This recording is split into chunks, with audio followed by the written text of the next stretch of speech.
Hello and shalom everyone. Once again, we would like to welcome you to the live prayer session जो कि Friday live session है जिसका आप इंतज़ार कर रहे होते हैं और मुझे भी बहुत खुशी होती है कि मैं फ्राइडे के इस सेशन को आपके साथ शेयर करूं और जो परमेश्वर ने मेरे मन में डाला है पूरे हफ्ते में प्रभु जिस चीज़ के लिए मुझे तैयार करते हैं स्पेशली आपसे बात करने के लिए मैं उसे आपके साथ शेयर करूं। तो आज भी कुछ चीज़ें हम आपके साथ शेयर करने जा रहे हैं जिसमें ये बात करी जा रही है कि फॉल्स प्रॉमिसेस जो होते हैं, धोखा देने वाली जो चीज़ें होती हैं वो बहुत अट्रैक्टिव लगती हैं।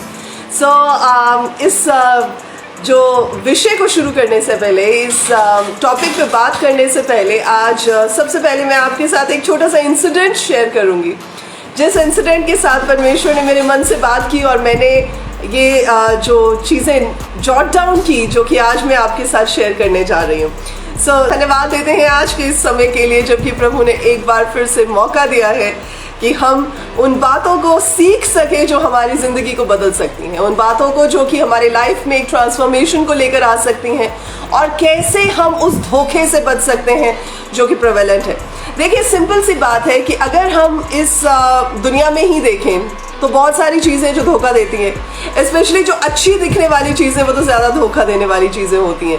किसी ने इमिटेशन ज्वेलरी पहनी हो तो बंदा देख के कहता है यार कितना सोना पहना है, कितना जेवर पहना हुआ है, लेकिन बाद में जब क्लोजली जाके देखो तो पता लगता है कि उसने तो आर्टिफिशियल ज्वेलरी पहन रखी और आप ये सोचते रहे शायद दूर से कि जी इस बंदे ने या इस बंदी ने तो बहुत ज़्यादा जो गोल्ड की ज्वेलरी पहन रखी है। तो कई चीज़ें ऐसी हैं जो हमें दिखती तो बहुत अट्रैक्टिव है लेकिन वो एक्चुअली सही होती नहीं है। अगर आज के ज़माने में ही बात करें तो बहुत सारे ऐसे लोग हैं जो भरमाए जाते हैं, जो डिसीव हो जाते हैं। यंगस्टर्स की बात करें, बड़ों की बात करें, औरतों की बात करें, यूथ की बात करें, किसी को भी किसी लेवल पर भी डिसेप्शन जो है, धोखा जो है वो मिल सकता है। लोग अच्छी अच्छी बातें करके आपको भरमा सकते हैं, लोग आपको फॉल्स प्रोमिसेस देके भरमा सकते हैं। सो कोई भी ऐसी बातें हो सकती है जिनके साथ वो आपकी ज़िंदगी को एक अलग डायरेक्शन दे सकते हैं। सो आज किन चीज़ों के बारे में हम सीखने जा रहे हैं जो प्रभु यीशु मसीह ने कहा कि धोखा मत खाना, बीवेयर, सावधान रहो, होशियार रहो। तो आज हम उन चीज़ों को सीखेंगे।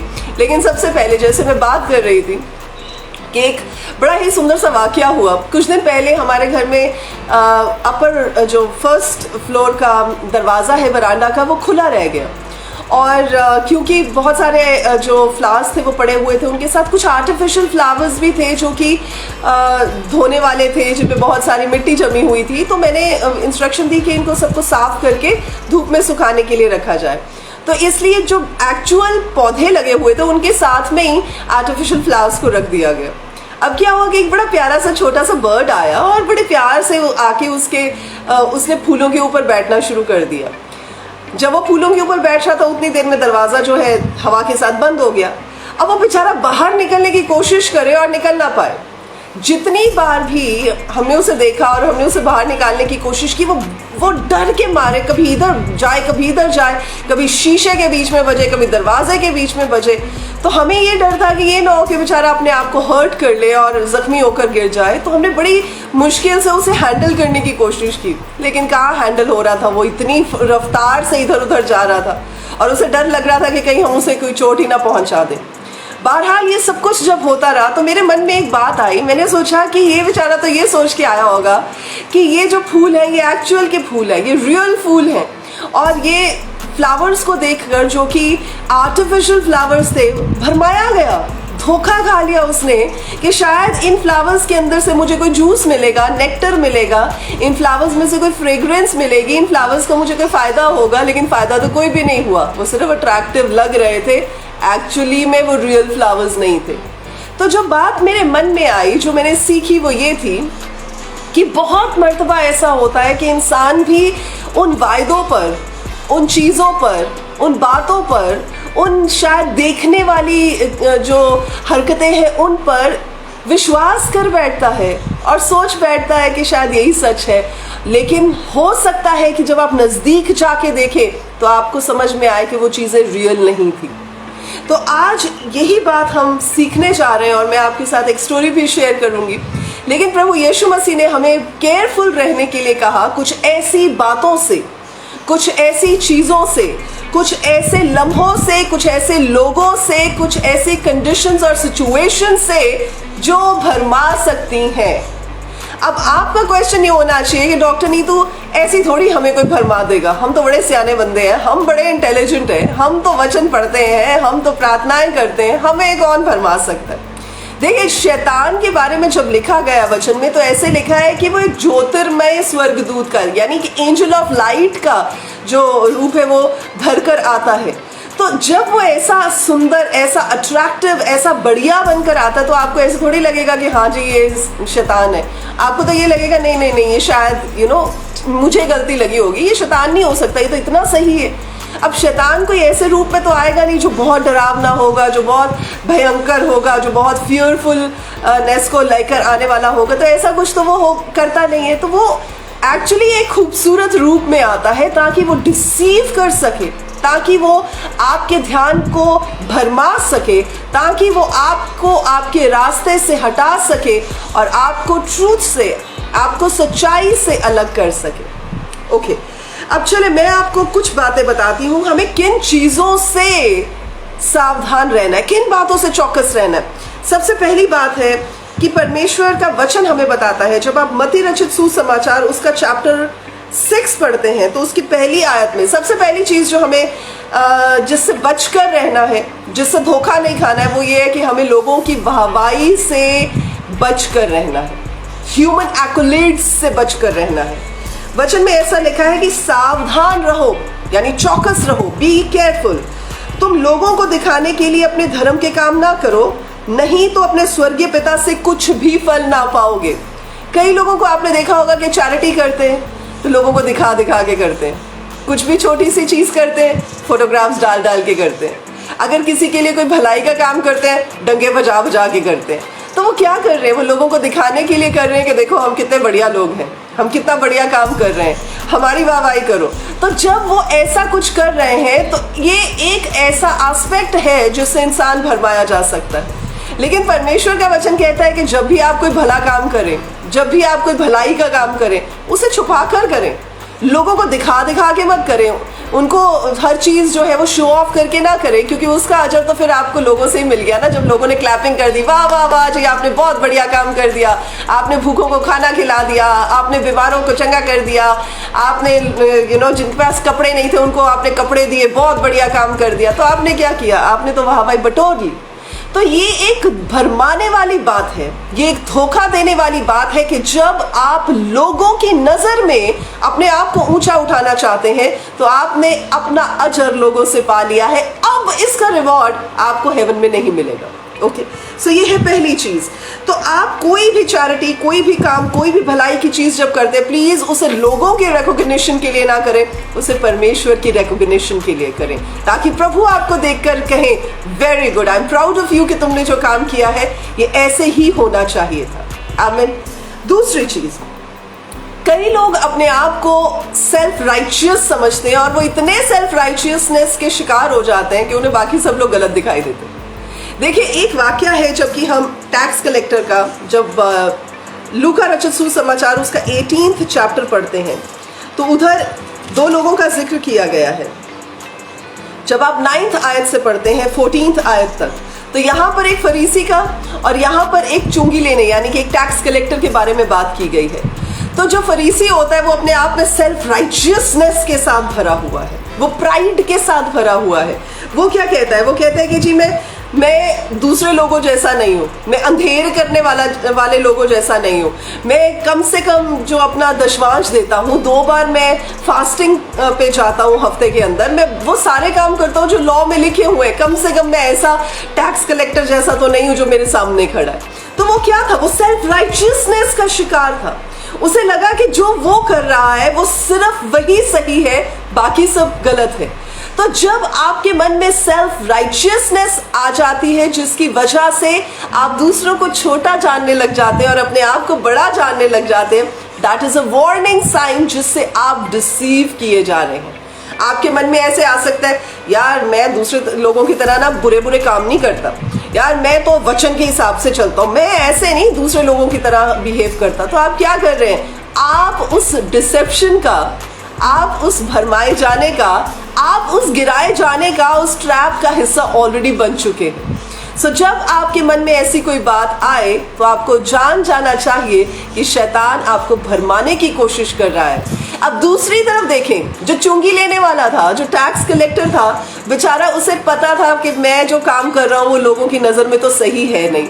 हालांकि वो तो चलो अपनी ड्यूटी कर रहा था रोमन एम्पायर के अंडर, लेकिन फिर भी वो अपने आप को पीट कर ये बात कहता है कि प्रभु मुझ पर दया करे, Lord have mercy on me, मैं तो पापी हूँ पिता, तो इसलिए मुझ पर अपना जो मर्सी है, अपनी दया मुझ पर दिखाए। तो आपको क्या करना है? आपको अपने आप को बड़ा नहीं बनाना है, आपको दूसरों को जज नहीं करना है। देखिए, जब हम जूइश लोगों की बात करते हैं, फरीसियों की बात करते हैं, जबकि प्रभु यीशु मसीह के साथ वो लोग थे, तो उन्होंने हर समय अपनी पावर को, अपनी पोजीशन को, अपनी बातों को, अपनी नॉलेज को प्रभु यीशु मसीह की बातों से आगे रखा और वो हर चीज में प्रभु को जज करते थे। अब जज करने का क्या नुकसान हुआ कि एक्चुअली जो बचाए जा सकते थे, अगर वो थोड़ा सा विश्वास कर लेते, अगर वो परमेश्वर पर विश्वास कर लेते, अपने आप को छोटा कर लेते, प्रभु यीशु मसीह की बातों को रिसीव कर लेते, तो शायद वो भी बचाए जा सकते थे।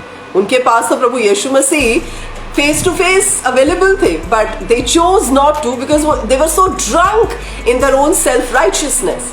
तो इसलिए जब आपको अपने पे घुमान होना शुरू हो जाए, जब आपको अपने सही होने पर घमंड होना शुरू हो जाए, तो आप समझ जाए कि एक गड़बड़ी वाला काम जो है वो शुरू हो चुका है।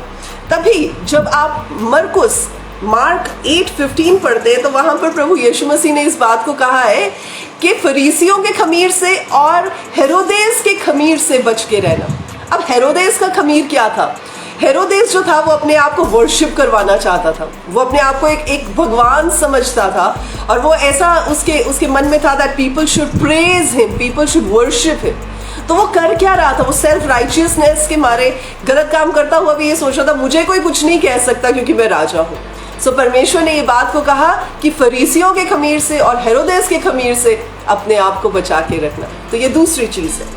तीसरी चीज देखिए क्या है कि हमें फॉल्स टीचर्स और फॉल्स प्रॉफिट्स की तरफ से भरमाए जाने से बचना जरूरी है। आप बोलेंगे कि पास्टर नीतू, इसमें आप हमें क्या समझाना चाहते हैं? मैंने पिछले बार भी कुछ बातों का जिक्र किया था, पिछले फ्राइडे लाइव सेशन में भी। देखिए, बहुत सारी टीचिंग्स हैं जो इस समय इंटरनेट पर ऑनलाइन अवेलेबल हैं, बहुत सारी डॉक्ट्रिन्स अवेलेबल हैं, बहुत सारे लोग बहुत सारे अलग अलग तरीके से चीज़ों को पोर्ट्रे कर रहे हैं, पर क्या वो सब चीज़ें सही हैं? वो आपको कैसे पता चलेगा? वो आपको वचन से पता चलेगा। हर चीज जो हम देखते हैं वो सही नहीं हो सकती है, हर चमकने वाली चीज सोना नहीं होती है। देखिए, जब परमेश्वर का वचन मत्ती 24:14 में ये बात कहता है, मत्ती 24:4 में, 24:4 में ये बात कहता है, सावधान रहो, बी केयरफुल, कोई तुम्हें भरमाने ना पाए। यानी परमेश्वर जानते हैं कि बहुत सारे लोग आएंगे जो आपको भरमा सकते हैं, या प्रोबेबली बहुत सारे लोग ऐसे होंगे जो ऐसे काम करेंगे जिनसे हो सकता है कि आप भरमाए जा सके। अब आपका क्वेश्चन ये होना चाहिए कि हमें पता कैसे चलेगा कि क्या सही है क्या गलत है। आई एम श्योर आप सब लोग बैंक तो गए होंगे कभी ना कभी। तो जब आप बैंक में जाते हैं तो जो टेलर सीट पर बंदा बैठा होता है, उसे जब आप ढेर सारे नोट्स भी अगर गिनते हुए देखें तो वो बंदा या बंदी क्या करता है, वो नोट्स को गिनते हुए कुछ नोट्स अलग कर देते हैं। और अगर आप देख रहे होते हैं खिड़की से तो आप सोचेंगे कि ये कुछ नोट्स को अलग क्यों कर रहे हैं, क्योंकि वो इतने सारे नोट्स को हर दिन देखते हैं, हर दिन हैंडल करते हैं, हर दिन उनके हाथ से इतने नोट्स जो है वो दे एक्सचेंज हैंड्स, यू नो। तो क्या होता है कि वो सारे नोट्स में से एक्चुअली सही कौन से हैं और गलत कौन से हैं वो फट देखकर पहचान सकते हैं, क्योंकि उनका एक्सपीरियंस इतना हो चुका है। उनका जो नोट्स के साथ, करेंसी नोट्स के साथ जो एक्सपीरियंस है इतना ज़्यादा हो चुका होता है कि वो गलत नोट्स जो होते हैं, जो प्रॉबली फटे पुराने नोट्स भी हों या जो काउंटरफीट नोट्स भी हों, जो जिनको हम नकली नोट कहते हैं, उनको देखकर भी पहचान जाते हैं और वो जान सकते हैं कि ये नोट्स जो है वो नकली हैं। क्यों? क्योंकि उनको पहचान है। तो जो इंसान परमेश्वर के पवित्र आत्मा के फेलोशिप में रहता है, जो बंदा प्रभु की बातों को सुनता है, जो परमेश्वर की बातों को पढ़ता है, जो बड़ा सेंसिटिव हो जाता है प्रभु की उपस्थिति में, प्रभु की प्रेजेंस में रहने से, वो क्या करता है? वो जान पाता है क्या चीज सही है और क्या गलत है, कौन सा बंदा सही बात कर रहा है, कौन सा बंदा गलत बात कर रहा है, कौन सा बंदा दिखाने के लिए कर रहा है और कौन सा बंदा जेन्युइनली बात कर रहा है। सो जो बंदा जेन्युइनली बात कर रहा होगा, जो प्रॉफिट, जो प्रीचर, जो टीचर जेन्युइनली बात कर रहा होगा, अगर आप में परमेश्वर का आत्मा काम करता है तो वो आप उस बात को रिसीव कर पाएंगे, क्योंकि आपको पता है कि आपका और उसका आत्मा एक ही है जो ऑपरेट कर रहा है।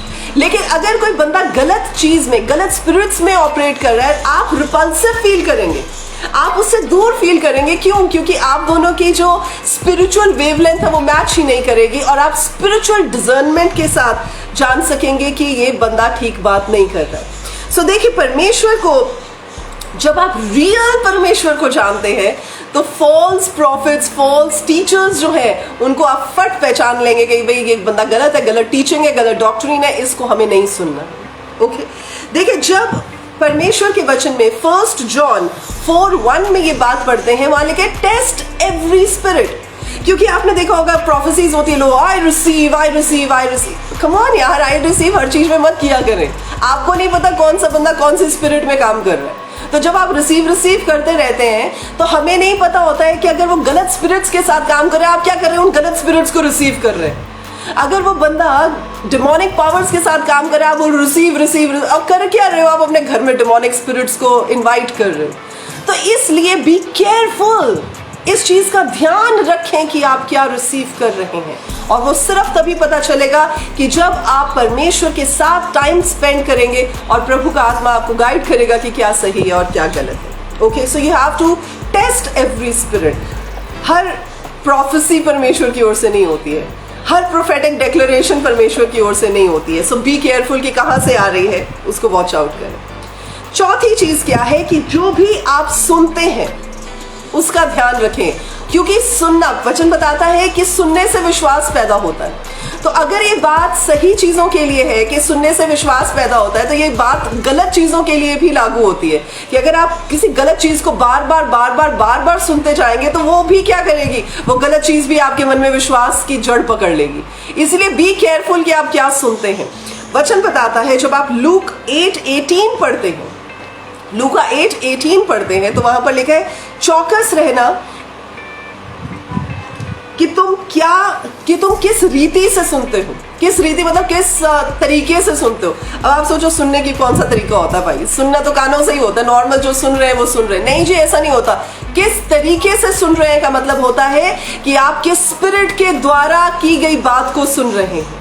सो अगर आप परमेश्वर के स्पिरिट, परमेश्वर के पवित्र आत्मा के द्वारा की हुई बात को सुन रहे हैं, ऑब्वियसली वो आपकी जिंदगी में फ्रूटफुलनेस को लेकर आएगी। और अगर आप, अगेन जस्ट मैंने पहले पॉइंट में बात की कि अगर आप डिमोनिक स्पिरिट्स के थ्रू सुन रहे हैं तो ऑब्वियसली वो आपकी जिंदगी में क्या हैवोक क्रिएट कर सकती हैं, वो भी आपको जो है समझ में आना चाहिए। तो आपके पास एक फिल्टर होना चाहिए। जब आप चाय बनाते हैं, ओके, आई एम श्योर आप सबों ने चाय तो बनाई होगी कभी ना कभी, तो आप चाय को क्या करते हैं? क्या चाय बनाने के बाद आप सीधी कप में उड़ेल देते हैं? नहीं, आप एक छन्नी रखते हैं और छन्नी के साथ आप चाय जो है वो कप में डालते हैं, ताकि जो भी चाय पत्ती है, जो भी आपने और मसाले डाले हैं, तो वो फिल्टर आउट होकर आपको वो चाय मिले जो आपको हार्म ना कर सके, जिसको बार बार आपको मुंह से बाहर फेंकना ना पड़े। तो क्या करते हैं आप इस चीज को निश्चित करते हैं, आप इस चीज को प्रॉपरली देखते हैं कि आप जो चीज इनटेक कर रहे हैं वो आपकी सेहत के लिए अच्छी है और उससे आपको कोई नुकसान नहीं हो रहा। वैसे ही जब आप कुछ सुनते हैं, ध्यान रखें कि आप क्या सुनते हैं, किस तरीके से सुनते हैं, किसकी बात सुनते हैं और किसके द्वारा सुनते हैं। ओके, सो इन चीजों का आपको ख्याल रखना पड़ेगा। अनदर थिंग, ये हो गई 4 चीजें। 5वीं चीज ये है कि आपको किससे बचकर रहना है? आपको हिपोक्रेसी से और प्रिटेंशन से बच के रहना है। यानी जो कोई इंसान नहीं है और दिखा रहा है कि वो है, तो वो हिपोक्रेट है। फरीसियों के बारे में परमेश्वर कहते हैं कि ये हिपोक्रेट लोग हैं। ये दिखावेबाज लोग हैं। और जब आप लूक 11:35 पढ़ते हैं, लूक 11 का 35, 11 का 35, तो वहां लिखे चौकस रहना कि जो उजाला तुझ में है वे अंधेरा ना हो जाए। यानी कि आप ऐसे ना हो जाएं कि आप दूसरों को दिखाने के लिए कुछ बहुत बढ़ चढ़ कर करें, लेकिन एक्चुअल जो आप हैं वो आपका नजर ही ना आए। दूसरे तरीके से कि अगर आप अच्छे हैं और आप अच्छाई ना दिखाकर सिर्फ इसलिए कि दुनिया बुरी है बुरी है बुरी है इसलिए आप बुरे बन जाएं, तो वो आपका उजाला ढकने वाली बात है, आपका उजाला खत्म करने वाली बात है। ठीक है जी। देखिए, जब एक चीज और कि ओके, जब हम फरीसियों की बात करते हैं स्पेशली, तो फरीसीज क्या करते थे? फरीसीज व हिपोक्रेट्स, वो हर बात में जो लॉ की बातें थी कि जी हम लॉ के हिसाब से चलते हैं, हम शरीयत के हिसाब से चलते हैं, उन चीज़ों को आगे रखा करते थे। लेकिन जो रेवलेशन की बातें थी, जो प्रभु यीशु मसीह बताया करते थे, उनसे वो दूर रहते थे। अब हुआ क्या कि उन्होंने सिर्फ लॉ को पकड़ लिया, लेकिन परमेश्वर की ग्रेस से वो वंचित रह गए। इसलिए हमें हिपोक्रेसी से दूर रहना है। ये ऐसा ट्रैप है जिसमें अगर आप फंस जाते हैं तो आपके लिए निकलना बड़ा मुश्किल हो जाएगा, क्योंकि फिर आपको लगेगा कि यार लोग तो मुझे बड़ा अच्छा समझते हैं, लेकिन मैं ऐसे कैसे बता दूं मैं क्या हूं, या प्रॉबेबली लोग तो मेरे बारे में ये इस तरीके से मुझे लेते हैं, लेकिन अगर मैं ऐसे इस पिक्चर को पोर्ट्रे करूं तो सबको पता चल जाएगा। या प्रॉबेबली आप है कुछ और लेकिन आप दिखाना कुछ और चाहते हैं ताकि लोग आपको बहुत बेहतर समझे। So this is called hypocrisy, to pretend that you are somebody else, whereas आपके अंदर कुछ और है। और प्रभु यीशु मसीह ऐसे कहते हैं कि ऐसे लोग लिपा पूछी की हुई कब्रों के समान है, जो अंदर से तो रॉटन होती हैं लेकिन ऊपर से बड़ी सजी सवारी दिखती है। तो आप ऐसे मत बने, आप वैसे ही रहें जैसे आप हैं। तो जब आप इस चीज़ को समझ नहीं पाते कि आप कुछ और दिखा रहे हैं और आप कुछ है और, तो तब आप हिपोक्रेट्स की श्रेणी में आ जाते हैं, जो परमेश्वर कहते हैं कि एक ट्रैप है जिससे हमें बच के रहने की जरूरत है। ओके, एक और चीज है, ये पांचवी चीज। और छठी चीज ये है कि आपको किस चीज से सावधान रहना है, कि आपको लालच से सावधान रहना है, आपको ग्रीड से सावधान रहना है। लूक 12:15 में ऐसा लिखा है कि चौकस रहो और हर तरह के लोभ से, हर तरह के ग्रीड और लालच से अपने आप को बचाए रखो, क्योंकि किसी का जीवन उसकी संपत्ति की बहुतायत से नहीं होता। आजकल के ज़माने में अगर देखा जाए तो ऐसा लगता है हो बहुत पैसा जिसके पास होगा वो बंदा बहुत जो है वो अबंडेंट लाइफ जी रहा है, वो बहुत बढ़िया। ऐसा कुछ नहीं है। परमेश्वर का वचन कहता है कि जिसके पास जितना होता है उसे और भूख होती है कि मुझे और मिल जाए। और जब आप एक्लियास्टिस, जब आप समुपदेशक की किताब भी पढ़ते हैं, उसका 5th चैप्टर और उसकी 10वीं आयत में ऐसा लिखा है कि जो रुपए से प्यार रखता है, जो पैसे से प्यार रखता है, वे रुपए से तृप्त ना होगा। यानी जो पैसे से प्यार रखता है वो पैसे से सेटिस्फाई नहीं होगा। तो जो प्रॉफिट से प्यार रखता है वो प्रॉफिट से भी जो है वो सेटिस्फाई नहीं किया जाएगा। सो हमारा जो ग्रीड का जो पैरामीटर है, या हमारा प्रॉबेबली नीड का जो पैरामीटर है, वो ऐसा होना चाहिए कि जो हमारी ज़रूरतों की चीज़ है, जब हमें वो मिल जाए तो हम उसके लिए परमेश्वर के सामने सेटिस्फाइड रहें। और हमारा स्वभाव, जैसे वचन बताता है कि हमारा टेम्परामेंट, हमारी नेचर जो है वो ऐसी होनी चाहिए कि हम सेटिस्फाइड रहे, कंटेंटेड रहे, बजाय इसके कि और चाहिए। प्रभु ठीक है ये दे दिया, थैंक यू, अब थोड़ा और दो, अब थोड़ा और दो। ऐसा ना करें आप उतना, क्योंकि जितना आपको चाहिए, जितना आपके लिए सफिशिएंट है, जितना आपकी ज़रूरतों को पूरा करने के लिए जो है वो ज़रूरत है, वो परमेश्वर आपको मुहैया करवाएंगे। एक बात मैंने सीखी थी अपने 10th स्टैंडर्ड में, मॉरल साइंस के हमारी सिस्टर हुआ करते थे कॉन्वेंट में, तो उन्होंने एक चीज़ सिखाई थी। कहते हैं Lord will meet your need but he will not meet your greed. तो मैंने ये बात, मुझे आज तक याद है, इवन तो 10th पास किए मुझे तो लगता है 20-25 साल हो गए होंगे अब, लेकिन आज तक मुझे ये बात याद है कि हमारा परमेश्वर हमारी नीड को मीट अप करते हैं, हमारी ग्रीड को नहीं, हमारे लालच को नहीं मीट करते हैं।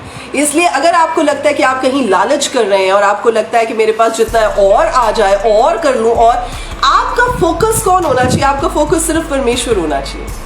कि अगर आपको और पैसा चाहिए तो क्यों चाहिए? कि प्रभु मैं आपके कामों में लगा रहा हूँ, और ऐसा नहीं कि जब आ जाए तो तब लगाओ। आप पहले से ही जब अपने बीज को बोते हैं तो परमेश्वर उस काम को देख रहे हैं। आपकी जेनरॉसिटी को देखते हुए परमेश्वर आपको ब्लेस करेंगे। ऐसा नहीं कि आप मांगते रहे, दे दो जी दे दो जी दे दो जी, एक दिन जब मिल जाएगा तो फिर आप उसमें से थोड़ा सा कुछ निकाल के दे देंगे। ऐसा नहीं होने वाला है। सो जब ऐसा कुछ नहीं होने वाला है तो प्लीज फॉरलॉर्न होप्स पर अपनी लाइफ ना जिए। आप उस चीज को, उस ग्रीड को अपनी लाइफ में मत आने दें, क्योंकि प्रभु का वचन कहता है कि आपका उजियाला जो है वो आप में बना रहना चाहिए। परमेश्वर का वचन कहता है कि आपको लालच से बचे रहना चाहिए। Okay, so this is another thing जिसके लिए आपको सतर्क रहने की, आपको सावधान रहने की जरूरत है, क्योंकि जितना ज्यादा आएगा उतने आप और लोभी हो सकते हैं और ग्रीडी हो सकते हैं।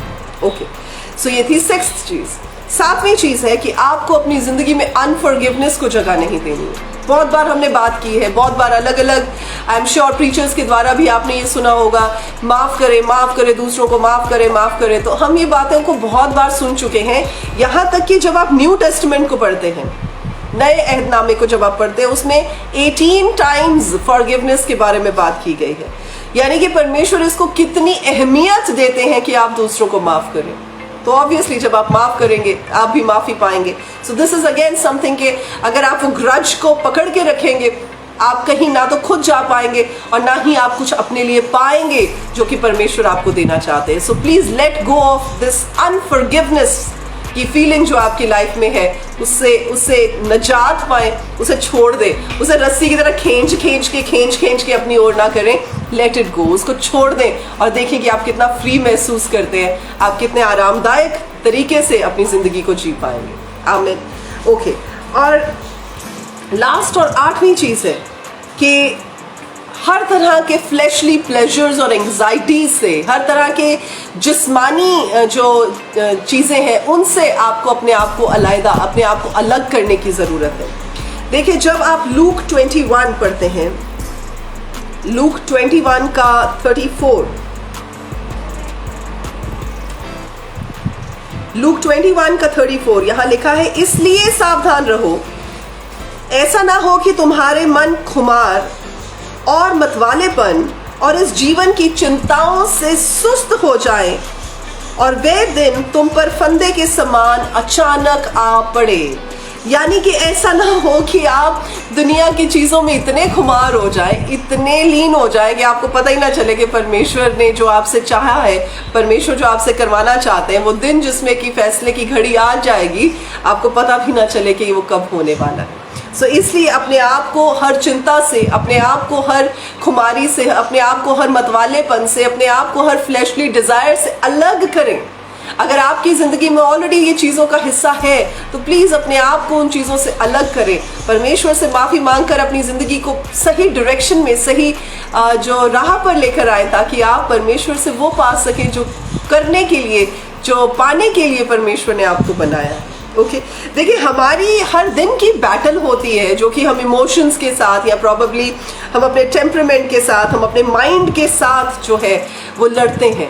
बहुत सारी चीज़ें होंगी जो आपके माइंड में आती होंगी, बहुत सारे इमोशंस होंगे जो आपको ओवरवेल्म करते होंगे, बहुत सारी ऐसी बातें होंगी जो आपके अपने बारे में या दूसरों के बारे में आपके मन में आती होंगी, लेकिन आपको उन्हें जगह नहीं देनी है। आपको उनके साथ बैठ के फाइट नहीं करने लग जाना है या बच्चों की तरह खेलने नहीं लग जाना है उन चीज़ों के साथ। आपको डिलिजेंटली चलना है और आपको परमेश्वर में होकर उन चीज़ों का सामना करना है। प्रभु के हाथों में दे दें उन चीज़ों को, प्रभु अपने आप उन चीज़ों को संभालेंगे और आप वो करें जो आपको करने के लिए बनाया गया है। आमीन।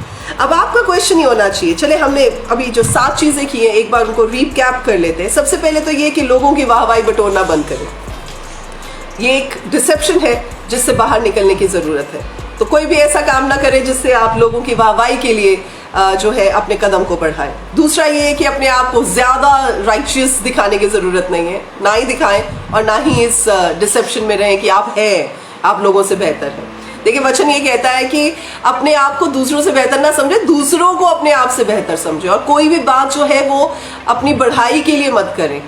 तो इसलिए इस बात का ख्याल रखें। तीसरी चीज़ जो हमने सीखी कि हमें हर तरह के फॉल्स टीचर्स से, फॉल्स प्रॉफिट से जो है वो बचकर रहना चाहिए कि हम भरमाए ना जाएं, हम जो है ट्रैक से अलग ना किए जाएं। चौथी चीज़ जो हमने सीखी वो ये है कि हमें डिज़र्न करना है, हमें इस बात को निश्चित करना है कि हम क्या सुन रहे हैं और किस तरह से सुन रहे हैं। ओके, अगली चीज़ जो है, हमें हिपोक्रेसी से और हर तरह की प्रिटेंड करने वाली स्पिरिट से अपने आप को अलग रखना है, उसका हिस्सा नहीं बनना है।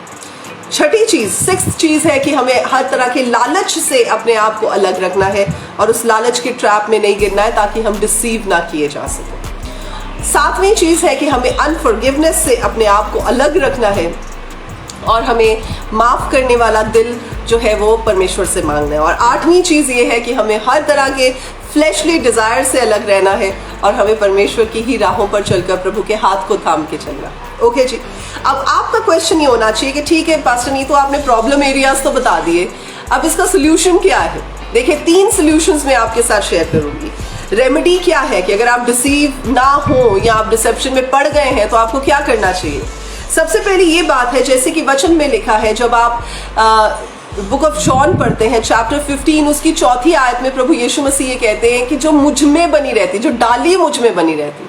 और जब हम परमेश्वर के वचन को भी पढ़ते हैं, ऐसा लिखा है कि अगर तुम मुझ में बने रहो और मेरा वचन तुम में बना रहे, तो यानी 2 चीजें हैं कि हमें परमेश्वर में बने रहना है। और हम कैसे परमेश्वर में बने रहते हैं? हम परमेश्वर के वचन में चलकर परमेश्वर में बने रहते हैं। तो ऐसा नहीं हो सकता कि आप जब आप सिग्नल तोड़ते हुए जा रहे हैं तो आप कहें जी मैं एक अच्छा नागरिक हूँ, मैं एक अच्छा सिटीजन हूँ अपनी कंट्री का, और फिर आप सिग्नल भी तोड़ते जा रहे हैं, आप हर रेड लाइट जंप करते जा रहे हैं, आप हर बंदे को जो है वो हिट करते हुए जा रहे हैं और आप बोले जी मैं तो एक लॉ अबाइडिंग सिटीजन हूँ। ऐसा नहीं हो सकता। अगर आप परमेश्वर से प्यार करते हैं, अगर आप परमेश्वर के वचनों पर चलते हैं, तभी आप प्रभु में बने रहेंगे। अगर आप प्रभु के वचनों में नहीं चलते, आज जैसे जो चीजें हमने पढ़ी कि ग्रीड नहीं आने देनी, हिपोक्रेसी नहीं आने देनी, अनफॉरगिवनेस नहीं आने देनी, तो आप बोलो नहीं जी ये काम नहीं मैं करता, वैसे मैं प्रभु के वचनों में चलता हूँ। ऐसा नहीं हो सकता। So you have to understand this. पहली चीज है that you have to abide in the Lord, आपको प्रभु में बने रहना है। दूसरी चीज ये है कि आपको अपने माइंड को रीन्यू करना है। जैसे बुक ऑफ रोमन्स में आप पढ़ते हैं चैप्टर 12 वर्स 1 और 2 में आप पढ़ते हैं, घर जाके पढ़ लीजिएगा। तो जब आप उसे पढ़ेंगे आप देखेंगे कि उसमें रिन्यूअल ऑफ माइंड की बात की गई है कि जब आपका माइंड रिन्यू होता है, जब आपकी सोच, जब आपकी थॉट, आपकी माइंडसेट चेंज होती है, तब आपकी जिंदगी बदलती है। और वो कैसे होता है? जब आप परमेश्वर को के सामने अपने आप को सैक्रिफिशियल तरीके के साथ, अपनी बॉडी की डिजायर्स को सैक्रिफिशियल तरीके के साथ चढ़ा देते हैं, तब आप परमेश्वर के साथ एक सही रिश्ते में आकर चलते हैं। सो इस चीज को भी आप देख सकते हैं कि जब आपका माइंड रिन्यू होता है, आपकी माइंडसेट चेंज हो जाती है, तो आप हर चीज को देख के भरमाए नहीं जाएंगे, आप हर चीज को देखकर आकर्षित नहीं हो जाएंगे। चलिए मैं आपको एक स्टोरी सुनाती हूँ। एक बार एक राजा, बहुत ही गंदा वेदर होता है, बहुत ही बर्फ पड़ रही होती है, ऐसे वेदर में अपने महल में वापस आता है शिकार से। और जब वो आता है वो देखता है कि उसका एक गार्ड जो है वो बेचारा बहुत ही कम से कपड़ों में वहाँ पर खड़ा है और सर्दी में ठठर रहा है और बड़ी मुसीबत के बावजूद भी वो गार्ड की ड्यूटी कर रहा है और अच्छे से अपनी ड्यूटी को निभा रहा है। अब ये राजा उसे देखता है और उसे कहता है कि भाई तूने कपड़े नहीं पहने हुए इतने, तो को ठंड नहीं लग रही है? वो कहता नहीं राजा, मैं तो ऐसे ही काफ़ी समय से, काफ़ी सालों से मैं तो ऐसे ही ड्यूटी दे रहा हूँ अपनी इस जगह पर। तो राजा कहता है अच्छा तो घबरा ना, एक काम करता हूँ मैं अपने राजमहल में जब जाकर तो तेरे लिए मैं गर्म कपड़े भिजवाता हूँ। वो कहता है ठीक है। वो बड़ा एक्साइटेड हो जाता है जो गार्ड है कि चलो फाइनली किसी ने तो मेरे बारे में सोचा, किसी को तो मेरी जो है वो दुर्दशा का ख्याल आया। तो वो वेट करता रहता है बड़ी एक्साइटमेंट में। दिन हो जाता है, रात हो जाती है, अगला दिन आ जाता है। जबकि राजा जब अपने महल के अंदर जाता है तो इतना कोजी महल होता है, वो उसे भूल ही जाता है कि उसने बाहर जो गार्ड को देखा है उसके लिए उसे कुछ करना है। तो वो भूल जाता है, लेकिन वो गार्ड वेट कर रहा होता है। 1 दिन निकल जाता है, 2 दिन निकल जाता है, वो वीक फील करना शुरू हो जाता है, वो बेचारा हिम्मत हारनी शुरू हो जाता है। और फिर क्या होता है कि तीसरे दिन जाके वो और भी कमजोर फील करता है। 4-5 दिन हो जाते हैं और वो बेचारा ठंड में खड़ा खड़ा मर जाता है। और वो एक चिट्ठी लिख कर जाता है। अचानक एक दिन राजा वो दरवाजा जब उस तरफ का खोलता है, खिड़की खोलता है, तो वो देखता है कि जिस गार्ड को उसने प्रॉमिस किया था वो बेचारा गार्ड तो मरा पड़ा है। और उसके हाथ में चिट्ठी जब वो मंगवाता है तो उस पर लिखा होता है कि हे राजा, मैं तो इतने सालों से यहाँ पर ड्यूटी कर रहा था और मेरे को कभी ऐसी ज़रूरत भी महसूस नहीं हुई कि मैं कोई बहुत ज़्यादा गर्म कपड़े पहनूं, और मैं अपने आप में स्ट्रॉन्ग फील करता था। लेकिन जिस दिन से आप मुझे ये बोल कर गए हैं कि मैं तेरे लिए कपड़े भेज रहा हूँ, तो मैं एक एक्साइटमेंट में, एक उम्मीद में आपका इंतज़ार कर रहा था। और ये उम्मीद ने मुझे क्या किया कि जब वो उम्मीद पूरी नहीं हुई तो मैं कमज़ोर होना शुरू हो गया। यानी कि आपके झूठे वायदे ने मुझे कमज़ोर कर दिया। देखिए, जो बात मैं आज आपको समझा रही हूँ वो एग्जैक्टली ये है कि शैतान क्या करेगा, वो आपको परमेश्वर की बातों पर डिसीव करने के लिए उन ट्रूथ्स को, उन सच्चाई की बातों को किसी तरह भी कोट करके आपके सामने लेकर आएगा, उन पर किसी अलग तरह की कोटिंग को कर आपके सामने लेकर आएगा और आप ये समझ बैठेंगे कि वो सच है जबकि वो सच नहीं होगा। वो आपको भरमाने के लिए किसी भी एक्सटेंट पर जाएगा। और देखिए, जब शैतान भरमाता है वो वचन से बाहर बात नहीं करेगा। वचन से बाहर करेगा तो आपको पता चल जाएगा कि नहीं जी ये तो सही बात नहीं है। वो वचन ही से बात कर आपको भरमाएगा। सो वचन ही को ट्विस्ट कर आपको भरमाएगा। आपको याद होगा जब प्रभु यीशु मसीह को टेस्ट करने के लिए, जब आप बुक ऑफ मैथ्यू चैप्टर 4 पढ़ते हैं तो उसमें प्रभु यीशु मसीह को टेस्ट करने के लिए इब्लीस आता है और वो क्या करता है, वो वचन ही से बातें करता है। वो कहता है अगर तू परमेश्वर का बेटा है, फिर कहता है अगर तू अपने आप को नीचे फेंक दे, तेरे बारे में लिखा है कि तू, मतलब he knows everything about the word. तो जितनी मेरी और आपकी उम्र है उससे कई हजार सालों का तो शैतान को एक्सपीरियंस है।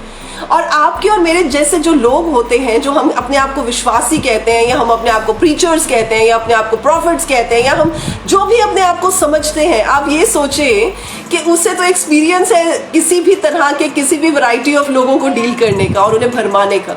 सिर्फ वही लोग स्टेबल रह सकते हैं जो परमेश्वर के आत्मा के द्वारा चलाए चलते हैं और इतने सेंसिटिव है कि वो जान लेते हैं कि परमेश्वर की तरफ से बात है कि नहीं है। सो इसलिए आप भरमाए ना जाएं, इसलिए आप अपनी माइंडसेट को करप्ट ना होने दें। इसलिए आप वचन के द्वारा, कोई भी आपको कह दे कि परमेश्वर का वचन है, परमेश्वर का वचन है, उसमें भी प्रभु से पूछें कि प्रभु इस बात का क्या मतलब होता है। So test every spirit that you encounter. That is the reason you need to understand that it is very important कि आप deceive ना किए जाए। आमीन। ओके, तो पहली चीज है कि हमें परमेश्वर में बने रहना है। दूसरी चीज ये है कि हमें अपने माइंडसेट को रिन्यू करना है। और तीसरी चीज ये है कि हमें परमेश्वर के वचन को वैल्यू करना है। We have to value the word of God. परमेश्वर का जो वचन हमें दिया गया है इसे हमें वैल्यू करना है। और देखिए 2 तिमोथी जब आप पढ़ते हैं, 2 तिमोथी जब आप पढ़ते हैं तो उसकी 3:16 आयत में ये बात कही गई है कि संपूर्ण पवित्र शास्त्र, और इंग्लिश में ऐसा लिखा है कि every scripture is God breathed, यानी हर वचन परमेश्वर के मुंह से निकला है। लिखा है कि संपूर्ण पवित्र शास्त्र परमेश्वर की प्रेरणा से रचा गया है और उपदेश और समझाने और सुधारने और धार्मिकता की शिक्षा के लिए लाभदायक है, ताकि परमेश्वर का जन सिद्ध बन सके। यानी कि परमेश्वर का जो बंदा है वो नॉन करप्टेबल, वो बिल्कुल परफेक्ट किया जा सके और हर एक भले काम के लिए तैयार किया जा सके। सो इसलिए परमेश्वर के वचन के साथ हर चीज आपको को रिलेट करनी जरूरी है। आमीन। एक चीज और समझें कि जब आप जब आप 2 पत्रस पढ़ते हैं, उसका पहला चैप्टर पढ़ते हैं, उसकी 3 और 4 आयत में ऐसा लिखा है, क्योंकि उसकी ईश्वरीय सामर्थ्य ने सब कुछ जो जीवन और भक्ति से संबंध रखता है हमें उसी की पहचान के द्वारा दिया है, जिससे हमें अपनी ही महिमा और सद्गुण के अनुसार बुलाया है, जिनके द्वारा उसने हमें बहुमूल्य और बहुत ही बड़ी प्रतिज्ञाएं दी हैं, ताकि इनके द्वारा तुम उस सड़ाहट को छूटकर जो संसार में बुरी अभिलाषाओं से होती है, ईश्वरीय स्वभाव के सहभागी हो जाओ।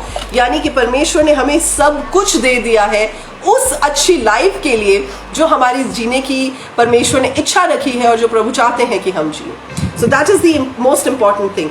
और एक बात और आप याद रखिए, जैसे वचन में ये बात लिखी है, पहला पत्रस 5:8 में लिखा है कि शैतान क्या करता है कि वो एक शेर की मानद घूमता है ताकि वो डिवॉर कर सके परमेश्वर के लोगों को, वो चीर सके, फाड़ सके लोगों को, जो है वो उनको नाश कर सके और उनका जो है नुकसान कर सके। इस चीज़ के लिए हमें ध्यान रखने की ज़रूरत है।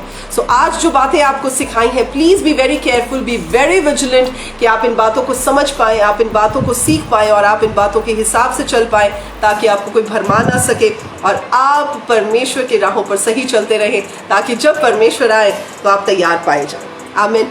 आइए इस समय हम प्रार्थना करते हैं और आज के समय में जितने भी लोग हमारे साथ जुड़े हैं उन सबों के लिए भी प्रार्थना करें और आपकी नीड्स के लिए प्रार्थना करें और आपकी चंगाई के लिए प्रार्थना करें और आज के वचन में से जो आपने सीखा है उसके लिए हम आपके लिए प्रार्थना करें। Come let's just say a word of prayer. परमेश्वर का धन्यवाद देते हैं।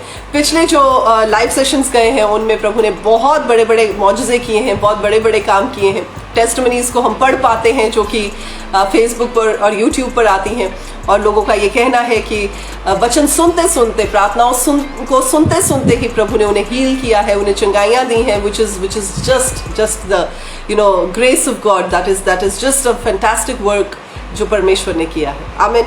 आइए इस समय प्रार्थना करें, प्रभु का धन्यवाद दें। धन्यवाद हो जिंदा जलाली परमेश्वर, आपका धन्यवाद हो, आपको महिमा देते हैं। आप प्रार्थनाओं को सुनते हैं, प्रार्थनाओं का जवाब देते हैं।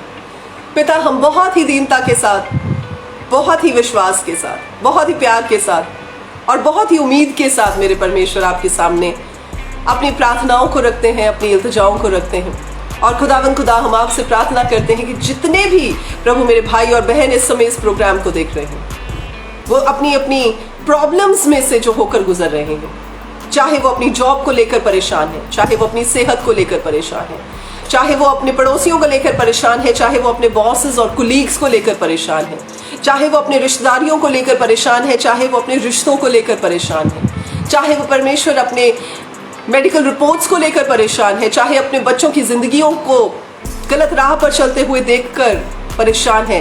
प्रभु, मैं प्रार्थना करती हूँ कि आज वो अपनी परेशानियों को आपके हाथ में सौंप सके।